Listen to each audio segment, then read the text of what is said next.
So my name is Joan Suchard. I am representing City Angels. I'm on the City Angels committee. So my background is actually as an academic. So I have a PhD in finance. I still am involved in entrepreneurial research. So looking at the value add of various types of investors, firm success, and on innovation. Obviously, I'm an angel investor as well. So sort of try to put some of that research theory into practice. What I'll do is just really briefly talk a little bit about angel funding and where we sort of sit in the ecosystem. So essentially the idea behind angels is to provide that sort of really early stage and pre-seed type of funding. Unlike a fund, angel investors will invest on their own, using their own money, directly into startups, and they can either invest individually or they can invest through a syndicate. And so there are now sort of platforms in Australia where there are syndicates, or otherwise through a formal group like Sydney Angels, Melbourne Angels, Australian Medical Angels, etc. So generally, angel investors tend to have very varied backgrounds and often bring strategic or industry knowledge to the firm. Angel investors, because we're coming in at a really early stage, may often take an active role if they have that expertise that is useful to the firm, and take a role as a director or otherwise an advisory board member. And so just as a piece of interest, I was curious when I started with angel investing, to look at sort of how successful are companies that actually apply to something like Sydney Angels to raise funding. And so I tracked about 1,300 companies that applied to Sydney Angels sort of between 2014 and 21, and was pleasantly surprised to see that actually of that group, roughly 28% actually went on to raise capital. Obviously, Sydney Angels only funded a very small portion of that, only around about 4%, but the rest of them actually did go on to raise money from other investors.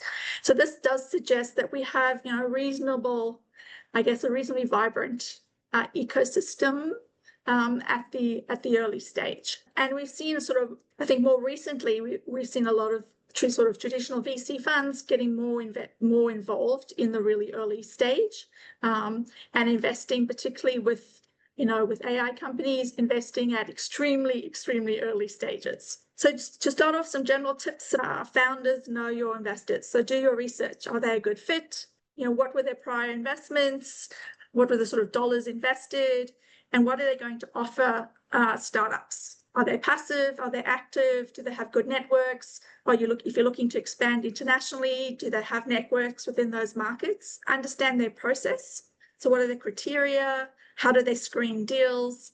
And above all, at a really early stage, always remember that the founding team is very important.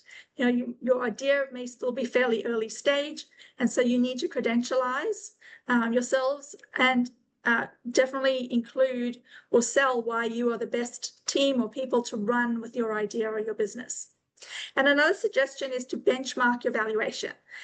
All of the state governments now have done a deal with Dealroom, and they've made available data, at least a decent amount of data, capturing at least a reasonable sample of deals, to give you some idea of what companies have done in terms of what dollars were invested at various stages and what sort of valuations investors have been investing in, just to give you an idea of how to try benchmark your valuation. So in terms of Sydney Angels, we are probably among one of the oldest angel groups in Australia. We were established in 2008.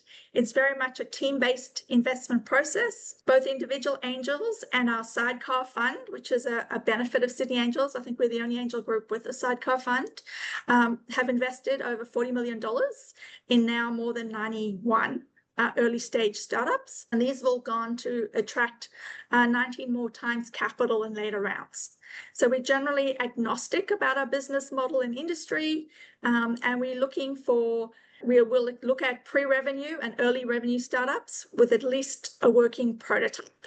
So you need to at least demonstrate you have a product and a technology and prove that there is a demand. So we're looking at sort of your first professional round of sort of between 600 to 800K in total, and Sydney Angels generally tend to provide around $200,000 to $300,000 and co-investors the rest. And we usually invest in priced rounds for ordinary shares, although we have invested in safes. And your valuation will depend very much on the stage of your startup.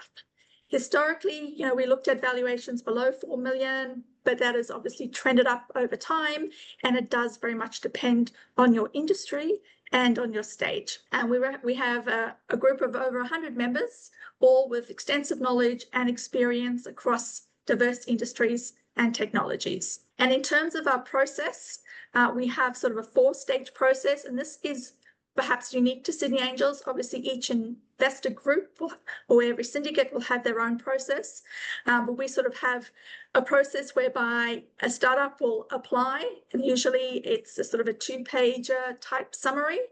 There are 6 cycles per year with closing dates, and we get about between 40 and 60 applications per each cycle. So based on your sort of 2-page summary where you fill in information on different criteria, we then select 6 of those companies to actually pitch to a screening panel of about 20 members. And then you'll pitch for about 10 minutes, there'll be a Q&A session, and every pitching company will receive feedback on their pitch.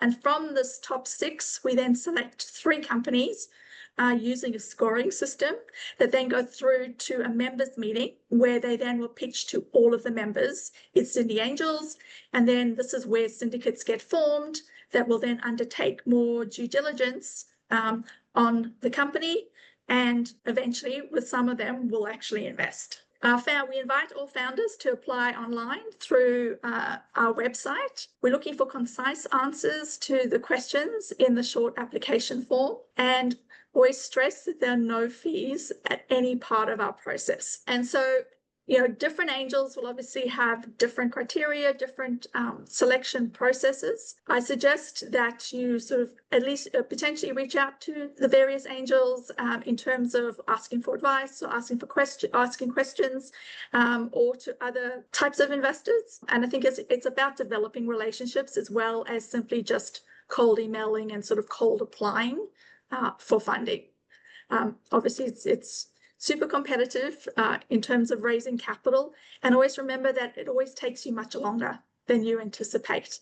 So even if you manage sort of to get through the initial screening at Sydney Angels, you still could potentially be looking at least 3 to 6 months in terms of your capital raising process, from sort of the initial application to a potential close on round from Sydney Angels. Our pitches are all virtual, which is the benefit. So we accept companies from around Australia, and that's sort of one of the benefits of Sydney Angels, is that we do a lot of things virtually.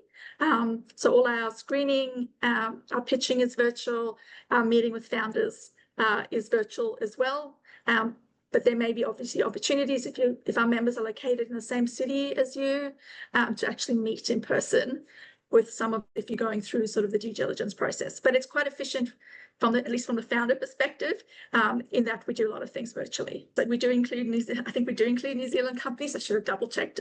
We do. I think you just need to be domiciled in either one. Your operations can be partly elsewhere, but you need to be Australian, I think, or New Zealand incorporated.